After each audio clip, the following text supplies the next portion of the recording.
Welcome back to Pirs Morgan on Censor. My next guest is one of the most influential and to many controversial political scientists in the world. Most recently, he stirred controversy with his ferocious criticism of Israel's attacks on Gaza. Many of you have called for him to appear on this show with thousands of comments like this one. I wonder if Pirs Morgan would be brave enough to have Nормan Fínkelsztain on his show. Well, I'm pleased to say the answer is yes, because we believe in being uncensored here and hearing from all voices. And so I'm joined now by Professor Nормan Fínkelsztain. Professor, thank you very much indeed for joining me. I appreciate it. Like I said, a lot of people wanted me to interview. You yourself tweeted that we hadn't done it, so here we are. I'm glad about it. I think you're an influential voice, and you've obviously been very vocal about this since it all kicked off. I want to take you back, if I may, to October the 7th, because your first reaction to what happened on October the 7th incensed many people. You posted on Substack a piece about what had happened on the day, and it included this. For the past 20 years, the people of Gaza, half of whom are children, have been immured in a concentration camp. Today, they breach the camp's walls. If we honour John Brown's armed resistance to slavery, if we honour the Jews who revolted in the Warsaw Ghetto, the moral consistency commands that we honour the heroic resistance in Gaza. I, for one, will never begrudge. On the contrary, it warms every fibre of my soul. The scenes of Gaza's smiling children as their arrogant Jewish supremacist oppressors have finally been humbled. And you ended by saying, the stars above in heaven are looking kindly down. Glory, glory, hallelujah. The souls of Gaza go marching on. With the benefit of a few weeks now, do you regret the tone of that initial response to what happened? My initial response was to the initial news stories. You will recall, I'm sure, that initially what we were informed was that there was a breakout from Gaza concentration camp, that approximately 1,500 people had broken out, and that about 50 people, that was the initial number that was given, approximately 50 Israelis were killed. The number gradually grew, went from 50, a couple of days later it went to 100, and I'm sure you'll remember the number didn't reach 1,400 until about 10 days later. Initially, it was reasonable, it was reasonable to assume that people had been killed in a firefight, which was not the case, at least not fully the case. So my initial reaction was to the initial news stories. By the third or fourth day, I was clearly compelled to rethink my initial statements and try to make sense of what was clearly a moral quandary. And at that point, I revised not revised, but I considered my judgment on the basis of the new information that was available. Okay. And my own sense, yes, go ahead. I just want to, look, I've done a timeline for my own benefit based on what happened that day. We know the attacks began at 6:30 in the morning. We know that at 11:18 a.m., Israel confirmed, as you say, 40 dead, 700 injured. At 11:35, Benjamin Netanyahu said, we are at war. At 12:30 that day, at lunchtime, I tweeted horrifying and appalling scenes from Israel. This murderous, indiscriminate Hamas terror attack on Israeli people is shameful and indefensible. By 4:17, Israel said 100 were dead at least, 985 wounded. Civilian hostages have been taken. At 4 o'clock, a little later than that, around the same time, footage is released of the attack reporting that 3,000 bombs and firearms have been fired off by Hamas. Civilians have been killed, and so on. And yet at 6:30, and then again at 9:16, you were retweeting your initial Substack, and you then added at 9:16 that you felt the hostage situation was crocodile tears. So I would take issue with your statement that you thought it was only after 2 or 3 days that anyone had a clue about the scale of what had happened here. It was very obvious during that Saturday about the mounting scale of horror. And I just don't understand why someone as scholarly as you, as expert in this region, in this conflict as you are, why your response would be that for several days, one of glorifying in the in what you called heroic resistance, whereas mine, and I've always tried to be fair-minded about this conflict and reported it for CNN and tried to be fair and accurate as and when I've seen it, that I, at midday that day, I'm talking about a murderous, indiscriminate terror attack and horrifying and appalling scenes. I just don't believe that you weren't aware, with great respect, about the scale of what was going on. Okay, Piers, let me begin by saying I want to have a civil conversation, and I'm going to do my darndest to remain faithful to the facts and faithful to truth. I'll do my darndest not to exaggerate. The first thing I have to say is I don't tweet. I've never been on Twitter. I have 3 young tech people who I send statements to, and then they make the decision where to place it on Substack, on Twitter, and so forth. Okay, I just want to clear that up. I made one statement on the first day on the basis of the information that was available to me. The information was 50 people had been killed.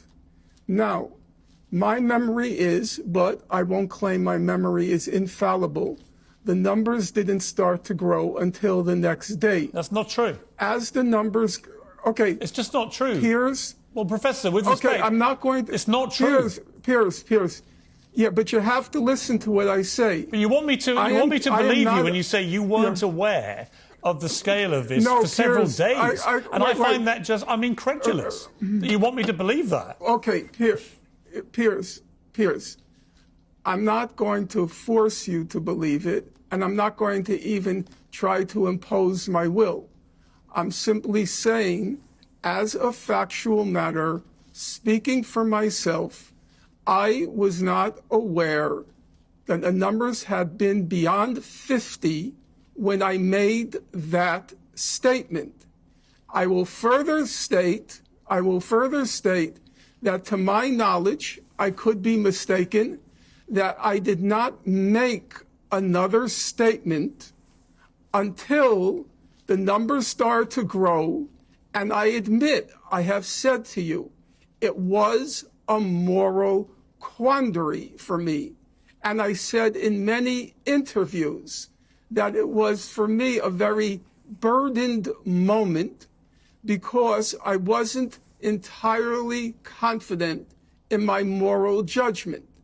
And it was at that point that I started to look back at what the white abolitionists had to say when Nat Turner carried out a slave rebellion and many whites were hacked to death, children were beheaded, and I wanted to see, because I was not confident of my moral judgment, I wanted to see what did the white abolitionists, those who fought against slavery, had to say.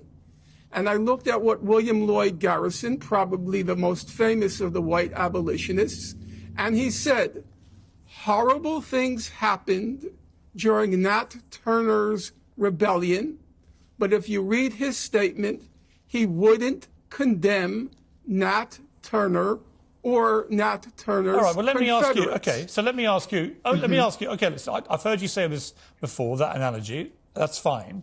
But let me ask you, given you now know the scale of what happened, given you know 1,200 people were killed, including 800 or so completely innocent civilians. We know that children were killed, that grandmothers were killed, and their deaths FaceTime to their families. We know that over 200 people were kidnapped and taken hostage. Given you know the full scale of this attack, I've asked a lot of guests these 2 questions, and I'll be curious about your answer. One, would you categorise it as a terror attack? And secondly, would you condemn Hamas for what they did? My view is as follows. Number one, as far as the evidence shows now, atrocities occurred on October 7th. The magnitude of the atrocities and the types of atrocities, for example, were children beheaded, were women raped. that remains, so far as I can tell from the evidence, an open question. However, that there were atrocities that occurred, my answer is yes. Number two, that's a factual question. Then there's well, the question was question. it a terror attack? Yeah. Well, atrocities, it seems to me, denotes a terror attack. Okay, thank you. That's what atrocities are. Thank you. Okay. So, number two, that's the factual question. And then there is the legal question. As a matter of law, it seems unquestionable that the people who perpetrated these atrocities would be prosecuted and convicted in a court of law. However, I would say on the legal question, I should think that there would be some mercy shown because those who carried out the atrocities were concentration camp inmates. Number three, which I think is the one that concerns you the most, is the moral question. And at a moral level, my view is, my basic precept, we may disagree, my basic precept is that there but for the grace of God go I. That is to say, I'm very reluctant to condemn people who are in a position or in a condition such that were I in that position or condition, I'm not sure what I would do. Now, the 1,500 young men who burst the gates of Gaza, they were born into a concentration camp. They lived for 2 decades in a concentration camp. They had no past, they had no present, they had no future, they had no jobs. Half of them, according to humanitarian organizations, suffered from what's called severe food insecurity. And then on top of that, as I'm sure you know, Pирс, because you keep up with the news, periodically Israel goes into Gaza and it mows the lawn.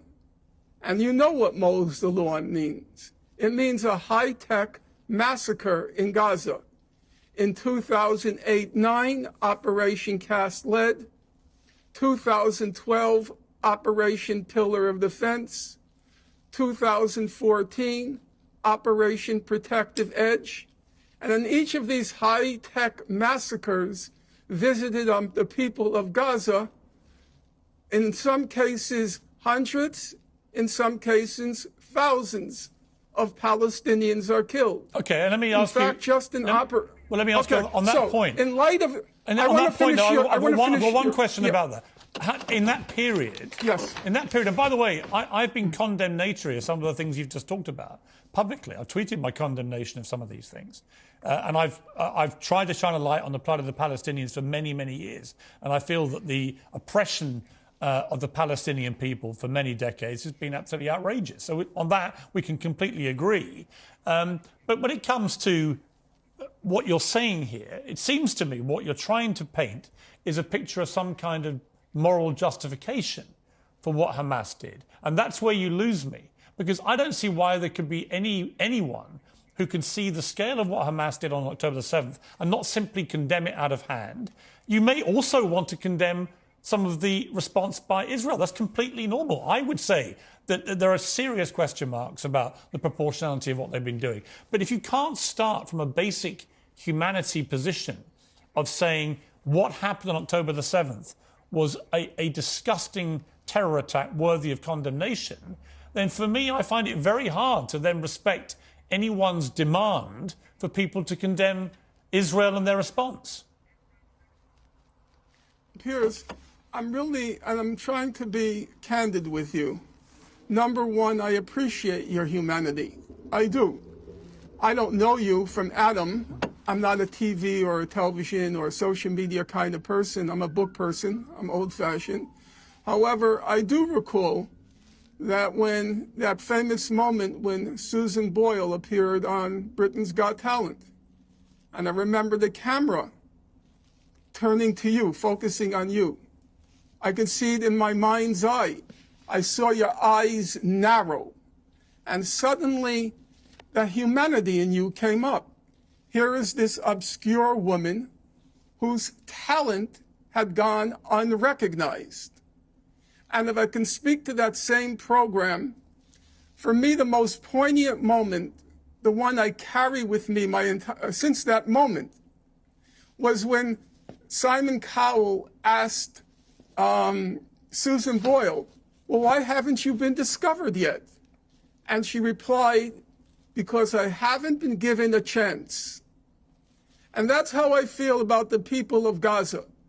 That's how I feel about those young men in Gaza. You ask me why I won't condemn them. Because those young men were born into a concentration camp. They were born into among the most dense populated places on God's earth. Half of the population of Gaza is children.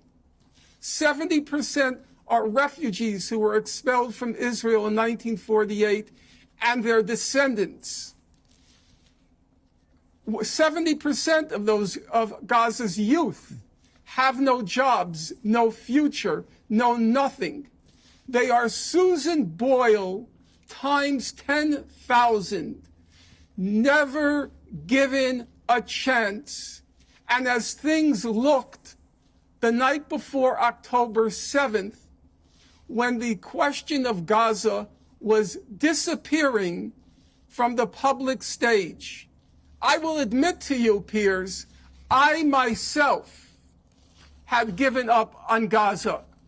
In 2020, I decided it's hopeless, it's pointless, I only have a finite number of years left in my life, and it's time for me to move on. And I'll tell you, that was a wrenching decision on my part, because I knew I was abandoning the people who for 15 years I had devoted my life to chronicling every detail of the horror that had been inflicted on those people. And I gave up on them. Okay. And that meant if I gave up, they had no future, because I was the last chronicler. Okay, but what I would say, Gaza. All right, but what I have the only book but Professor, that's been written on the subject. Let me respond. I would respond by saying that what people in Israel would say, and what Jewish people would say, particularly who live in Israel, is that they were facing a constant barrage of rockets from Hamas. That Hamas won political power in 2005-06. That they were given a huge amount of money. And could have done whatever they wanted with that money, but chose to pursue a path of effectively terrorizing the Israelis over that period. And the Israelis, you're right, they responded they have a far superior military, and they responded in the way that they did. And this cycle has been going on in repeat and repeat and repeat. But where you and I differ about this is that I think what happened on October the 7th was just on a different scale to anything we've seen, and the way it was carried out. And I just don't think saying that people who have been oppressed, which they undoubtedly were for many years, that justifies them committing that act of terror. But let's take a break. Let's come back after the break and discuss this more. Welcome back. I'm still with Professor Nормan Fínkelsztain. Professor, just to round off what we've just been discussing, given that you wrote that substack, and you want me to believe, and OK, I'll take your word for it, that you were completely oblivious to the reality of what had happened here and the scale of it. But given you're not now oblivious to that, why have you not removed that substack, given the language is so clearly offensive to people, and you based it, by your own words, on a false premise about what had happened? No, Piers, that's a very good question. And this morning, when I was talking to some friends from the UK, I was warned you would ask that question. I'll honestly tell you, I never fear the truth. I don't. I feel the truth is a very powerful weapon on the side of the oppressed. I never fear it. Now, I'm going to give you the answer. Again, you can or can't disagree with me, or believe me. I was tempted to remove it. I was tempted to, quote unquote, protect myself. I didn't remove it because I thought that's intellectually dishonest. I wrote that statement. It's part of the historical record. It's part of the documentary record. And I shouldn't do what Stalin used to do. So when he published photographs of the Bolshevik Revolution, he would take Trotsky's picture out. Okay, but let me, and okay, that's let me, the okay. image. So you won't delete so it. That's the image that stuck to me. All right, you haven't got to delete it, but do you regret it? Do I regret what? Do you regret the contents of that Substack, given that you now know what really happened? Yes, if it can be misconstrued to mean that I wrote that with full knowledge of what happened, of course I regret it. Okay. However, it remains part of the record. And as a serious scholar, I'm not a great scholar, I'm not in the ranks of the great British historians, but I take scholarship seriously. I did not want to denature, to falsify, to misrepresent the documentary record. But let me ask you, Professor. All right, let me ask you. And I will leave it there. Okay, that's fair. Listen, that's your decision. You are the son of two people who survived the Holocaust, who were both in concentration camps. You're a Jewish man, and you know how incendiary that Substack has proven to be with Jewish people around the world, many of whom have felt this is the nearest thing to the Holocaust of World War II that they've endured. What your parents went through, being revisited on them in these kibbutzes on October the 7th. What do you feel about them? I mean, how would your parents have felt about you literally on the day that this happened, talking about heroic resistance, talking about that you will never begrudge the scenes, that the stars in heaven are looking kindly down, glory, glory, the souls of Gaza go marching on. How would your parents have felt about that, coming out of concentration camps, surviving the Holocaust of World War II?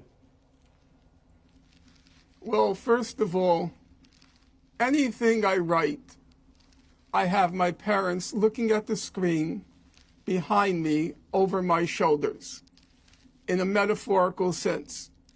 I am very conscious every moment of my existence. Every moment of my existence goes back to the martyrdom of my family. So it's not as if suddenly you're posing a question to me that never occurred to me. Quite the contrary, I do need, even 30 years after their death, I need the moral validation that came from my parents' martyrdom and the extermination of their family. How would my parents have reacted? My guess is if on the first day they heard that inmates in a concentration camp burst its gates, I think my parents would be very pleased at that fact. As the events became clearer, my guess, but this is pure speculation, my guess is my parents would go out with their hearts, would go out to those who burst the gates of the concentration camp and whose lives were destroyed. Now, you will say to me, completely legitimately, you would say, well, what would your parents feel about the innocents who were slaughtered in the atrocities on that date? So I'm going to give you as close an answer as I could give, as I'm able to. I once asked my late mother, I said to her, what was your feeling when you heard that the German cities were being terror bombed during World War II? The carpet bombing of the German cities targeting civilians. What was your feeling? And my mother's response to me was, quote, our feeling was if we're going to die, we're going to take some of them with us. Now, that's not the most morally elevated statement. I agree. And do I wish my mother had and my father had a heightened sensitivity to German civilian life? I suppose I would wish it.